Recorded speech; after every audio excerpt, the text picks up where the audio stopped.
Direct your children onto the right path, and when they are older, they will not leave it. Proverbs 22:6.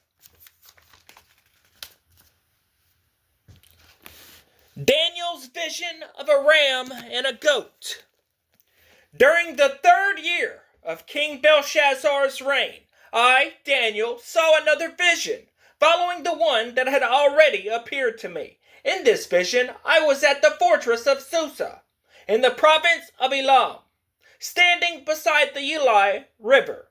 As I looked up, I saw a ram with 2 long horns standing beside the river. One of the horns was longer than the other, even though it had grown later than the other one. The ram butted everything out of his way to the west, to the north, and to the south, and no one could stand against him or help his victims. He did as he pleased and became very great. While I was watching, suddenly a male goat appeared from the west, crossing the land so swiftly that he didn't even touch the ground. This goat, which had one very large horn between its eyes,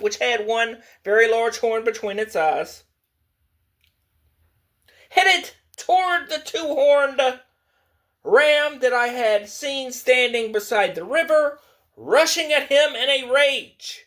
The goat charged furiously at the ram and struck him, breaking off both his horns. Now the ram was helpless, and the goat knocked him down and trampled him. No one could rescue the ram from the goat's power. The goat became very powerful, but at the height of his power, his large horn was broken off. In the large horn's place grew 4 prominent horns, pointing in the 4 directions of the earth. Then from one of the prominent horns came a small horn, whose power grew very great.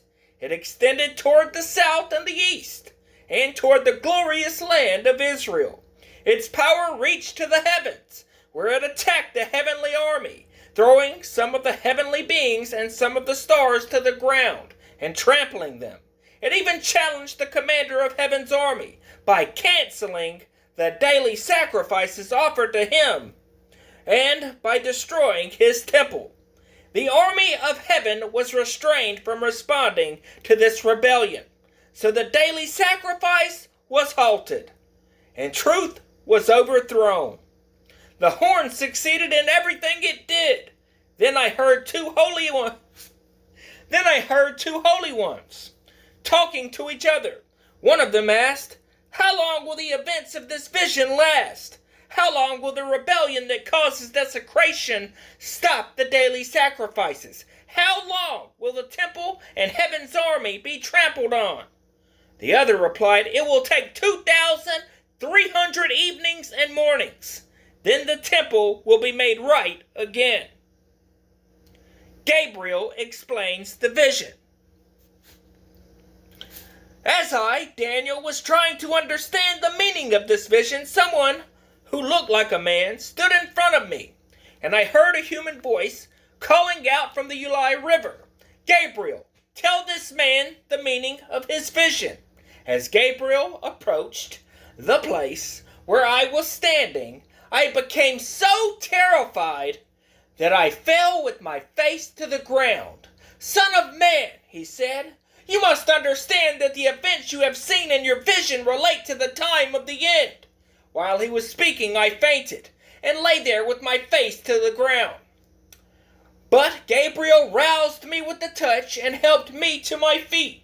Then he said, "I am here to tell you what will happen later in the time of wrath.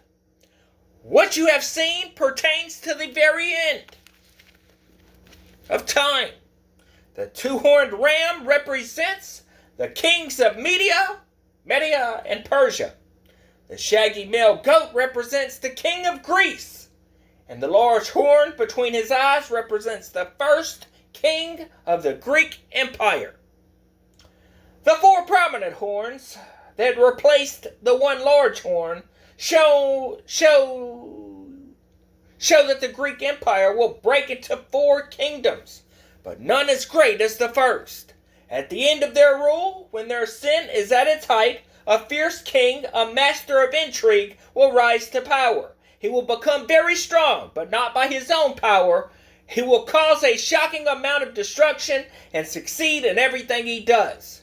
He will destroy powerful leaders and devastate the holy people. He will be a master of deception and will become